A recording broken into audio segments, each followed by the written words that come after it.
Además, él es director del Instituto de Capacitación de la Cámara Inmobiliaria Argentina y además es profesor de MDI, entre otros títulos, ¿no es cierto, Mario? Porque la verdad que abarcas muchos temas, pero entre ellos son estos entre los más importantes. Sí, sí, el tema académico es un tema que siempre me pareció interesante y la verdad es que hoy en el mercado hay una oferta interesante de capacitación superior, es decir, gente que ya tiene su título de grado y decide seguir invirtiendo en capacitación, así que justamente en la Cámara Inmobiliaria estamos empezando la semana que viene una nueva edición de la especialización, que es digamos, el posgrado en el que yo soy director, que es un año intensivo dedicado a conocer todas las novedades del mercado inmobiliario vinculadas a los desarrollos inmobiliarios. En esto el nuevo código tiene un papel muy preponderante. Ahí tenemos a la arquitecta Graciela Alonso, que es la que va a dar todo el tema de código, que es un cambio importante para los desarrolladores inmobiliarios. Y bueno, así que justamente estamos empezando un nuevo ciclo lectivo. Y bueno, y aparte interesante que la gente siga buscando, digamos, cada vez especializarse más, porque a medida que pasa el tiempo las exigencias van cada vez mayor. Y sí, la verdad que uno tiene que invertir. Y estos momentos de descanso que nos da el mercado inmobiliario, que no hay tanta actividad, son buenos momentos para decir, me tomo un año, 2 veces por semana y hago una capacitación intensiva, también para tener más herramientas, porque eso mismo. Todo va cambiando a un ritmo tan acelerado que no solo hay que tener la capacidad de aprender, sino también la capacidad de desaprender las cosas que uno tiene, que uno le dieron resultado en otra época y que hoy ya no dan más resultado y hay que cambiar. Claro, exacto. Y formatos que van cambiando, o sea, hay que actualizarse y entender cómo va el mercado y cómo, digamos, cómo van los nuevos acontecimientos. Sí, ¿no? sí, totalmente. Así que está bueno seguir siempre tratando de capacitarse. Bueno, muy bueno lo tuyo. Y a propósito de esto me estabas mencionando y de eso quería hablar un poco. ¿Qué pasó? Bueno, finalmente se sanciona el nuevo código porque, bueno, hubo muchas idas y vueltas, pero finalmente esto ocurrió y estamos como en una primera etapa, digamos, donde de a poco se van a ir viendo, ¿no?, las decisiones que se fueron tomando, aplicando. Exacto. Bueno, la ley salió en diciembre de 2018, 2 leyes en realidad. La que se refiere al nuevo código urbanístico y otra ley vinculada que es la ley de plusvalía. Lo que hizo el legislador fue que aquellas parcelas que como consecuencia de la aplicación del nuevo código tienen un mayor volumen edificable, bueno, en esos casos, cuando vos vas a presentar el proyecto al gobierno de la Ciudad de Buenos Aires, tenés que abonar un cargo, un impuesto, digamos, una contribución especial, que es esto que se ha denominado plusvalía, y entonces el gobierno de la ciudad se queda con parte de esa capacidad edificable adicional que te dio el nuevo código, y entonces hay que pagar esa contribución, que además significa, bueno, poder calcularla adecuadamente. Para eso la semana pasada se publicó tanto el decreto reglamentario del nuevo código como el decreto reglamentario de la ley 6062, que es esta ley de hábitat urbano, pero que todo el mundo le llama la ley de plusvalía. Y bueno, y entonces estamos todos analizando esto porque en definitiva de lo que surge de la ley y del decreto reglamentario es lo que tenemos que terminar de analizar para presentar nuevos proyectos y para ver si un emprendimiento inmobiliario es o no negocio de acuerdo al valor de la tierra, a la localización, al precio de venta de las unidades, a las posibilidades de financiación. Ahora, esa plusvalía, por ejemplo, en un terreno que uno encuentra y que tiene características muy interesantes para hacer una torre, pero de acuerdo a lo que también hemos leído, hay una limitación con el tema de las torres. Entonces, ¿qué se hace? Si ocurre, por ejemplo, un muy buen terreno en una zona donde no está permitido hacer torres, ¿qué se hace con esa plusvalía? Bueno, ahí, digamos, en todas las zonas que no está permitido hacer torres, que es en general en toda la ciudad, lo que el legislador quiso con esta nueva versión del Código Urbanístico es hacer como una unificación morfológica de la ciudad, Sí. es decir, que todas las manzanas tengan una morfología parecida. Una armonía. Una armonía y no que vayan surgiendo torres por distintos lugares. Las torres las reservó a ciertos corredores, Sí. por ejemplo, Puerto el Madero. Corredor Libertador o Puerto Madero, o las zonas de entrada a la ciudad, el Corredor Riachuelo, General Paz. Entonces, las torres, digamos, desaparecen del ámbito urbano, y entonces cuando uno encuentra un terreno lo que tiene que hacer es un edificio entre medianeras ahora, ¿no? ¿Por qué? Porque es la nueva morfología lo que favorece es que se hagan edificios entre medianeras. Ahora, Entonces, eso también es un pecado, porque teniendo muy buena tierra, ¿no? y un espacio realmente interesante como para justamente levantar una torre, hacer un edificio de 12 pisos, me parece que es desperdiciarlo. sí, hubo muchas críticas Sí. de parte de... O sea, el código fue un proceso participativo donde estuvieron los colegios profesionales, estuvieron los vecinos, estuvieron muchas instituciones del quehacer inmobiliario, Sí. pero no estuvieron representados los desarrolladores. De alguna Claro. forma el desarrollador es un actor importante en el hacer ciudad, ¿no? Fundamental. Porque él con su impronta, con su emprendimiento, cambia una zona de la ciudad, Sí. influye para bien. Entonces, los desarrolladores la verdad que no tuvieron una presencia y hubo muchas críticas al nuevo código de parte de gente que justamente no coincidía con esto de perder lo que le dan las torres a un entorno urbano. Pero bueno, Eso no tiene arreglo. Eso no se puede cambiar. Y ahora lo que hay que tratar de hacer es analizar muy bien las parcelas urbanas para ver cuál es el mejor proyecto posible que podés hacer en función de los parámetros que te da el nuevo código. No, podés en realidad cambiar lo que hubieras hecho en altura, digamos, en la amplitud, en el ancho del terreno. Claro, sí, podría. pero el nuevo código define para la generalidad de la ciudad, después hay muchos corredores especiales, pero define, simplificando, 6 grandes corredores y en cada uno hay una altura máxima. Entonces,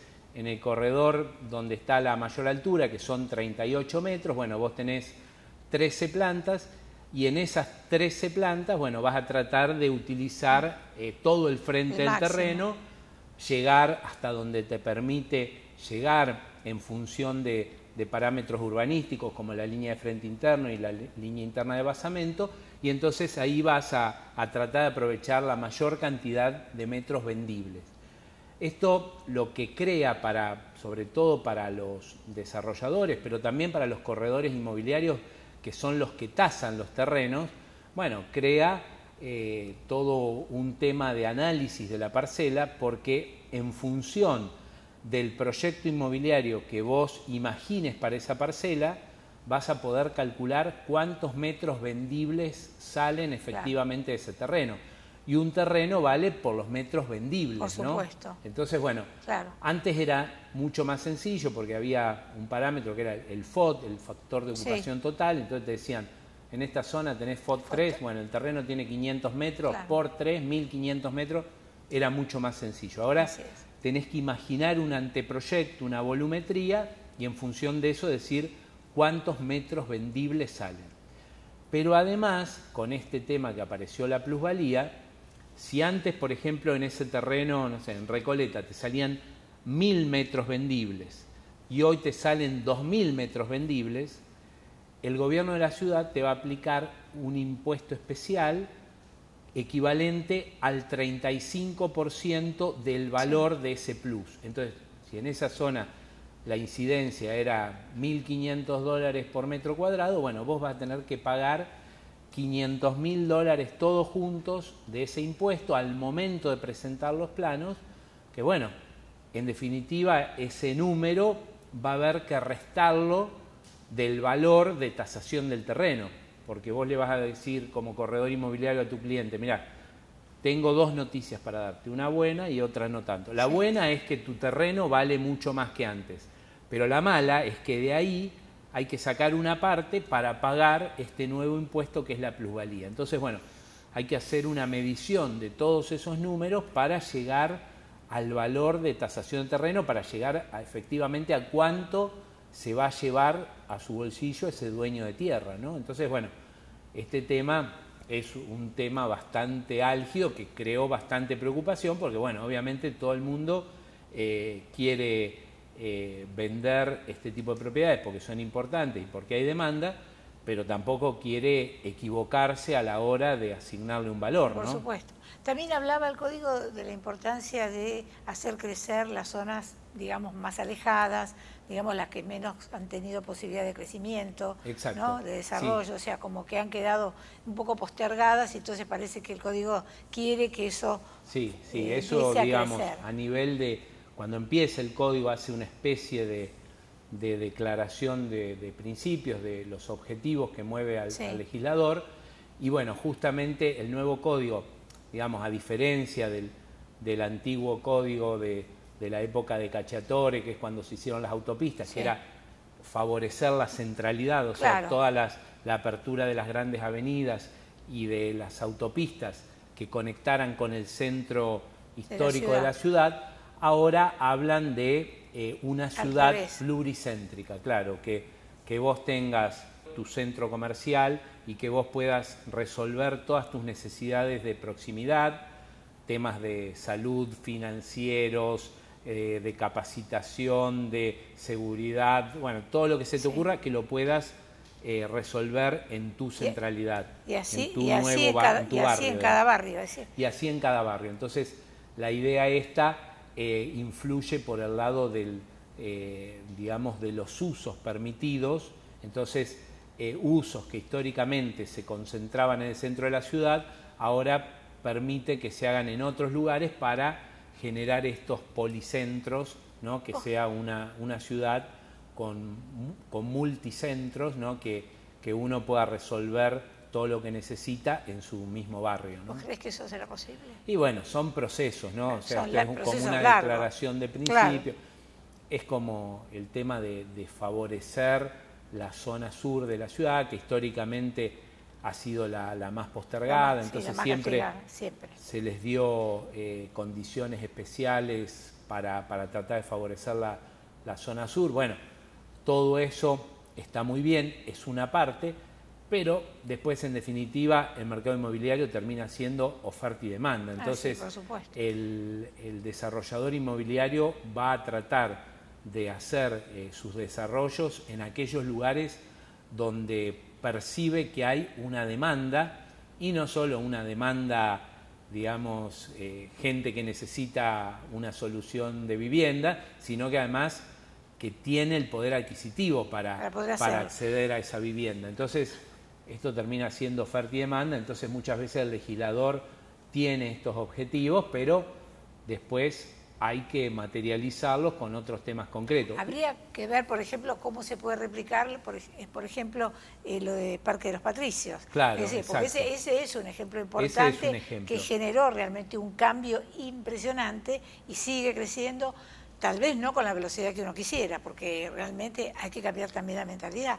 Pero bueno, creció todo lo que es el distrito tecnológico y se sumó, de a poco se va sumando todo lo que es la parte de vivienda, la parte residencial. Sí, ¿no? Que va, y bueno, pero, y eso pero ahí es una combinación de llevar la infraestructura, o sea, llevaron el subte, se instaló la sede del gobierno de la ciudad, mejoró la seguridad natural del lugar. Y se instalaron todas las empresas tecnológicas, y que eso ese fue el foco. Por un tema de ventajas impositivas, ¿no? Entonces, ahí hay que encarar por todos los frentes. Esto de decir que la ciudad tenga muchos centros, está bien, puede ser un comienzo, pero también hay que trabajar en estos otros temas. Claro, ¿qué otra cosa puede generar que sea un atractivo para que, digamos, un rubro y otro combinen, se atraigan y puedan, digamos, juntos poder convivir y generar negocios, porque de eso se trata. Ahora, por ejemplo, desde la Secretaría de Vivienda, con la participación activa de las entidades inmobiliarias, se está trabajando en la implementación de un capítulo que ya está en el Presupuesto Nacional 2019, lo aprobó el Congreso de la Nación el año pasado, que tiene que ver con mejoras impositivas, ¿no? Con devolución de IVA a proyectos sociales y se refiere como proyecto social a viviendas que cuesten menos de 140.000 uvas. 140.000 uvas hoy son aproximadamente $115.000, entonces está muy bueno esto porque hay que esperar de nuevo cómo se implementa, pero conceptualmente, si hay realmente una devolución del IVA para los desarrolladores inmobiliarios, bueno, obviamente este segmento va a estar más dinámico. Entonces, cuando decimos de atacar desde distintos frentes, bueno, esto es uno, ¿no?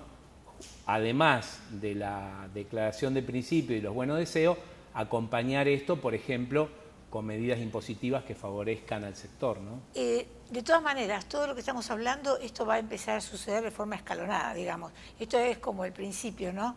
Es decir, todo el enunciado se sancionó y bueno, ahora viene la evolución lenta de cómo se va a ir aplicando, porque esto debe llevar mucho tiempo. Claro, ahora viene, en el caso del nuevo Código Urbanístico, viene el ejercicio concreto de ir al gobierno de la ciudad a presentar estos nuevos planos de acuerdo a la interpretación que hace el desarrollador con los profesionales que lo asesoran acerca de cuáles son las posibilidades de esa parcela, y entonces ahí viene, digamos, la prueba de fuego, porque cuando presentas el proyecto, bueno, a su vez los funcionarios te van a hacer una devolución diciendo si tu interpretación fue correcta o no, y entonces, bueno, en este ida y vuelta es cuando finalmente vos podés llegar a decir, a partir de la experiencia concreta, cuáles fueron los criterios específicos aplicables a tu parcela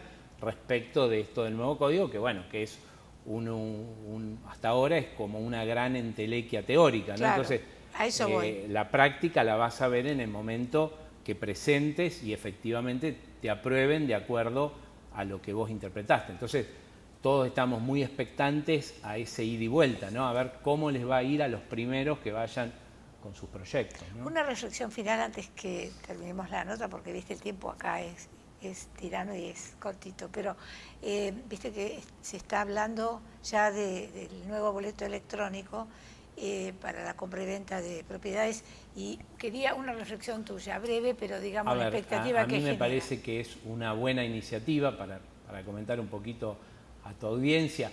Es una herramienta que se utiliza en otros países, por ejemplo en Perú se llama la hipoteca de bien futuro, y me parece que esto la gente lo puede entender bastante claro, ¿no? Es como hipotecar un bien que todavía vos no lo tenés. ¿Por qué? Porque está en el pozo. Entonces, crear instrumentos de este tipo obviamente ayudan a que haya más posibilidades de negocio inmobiliario.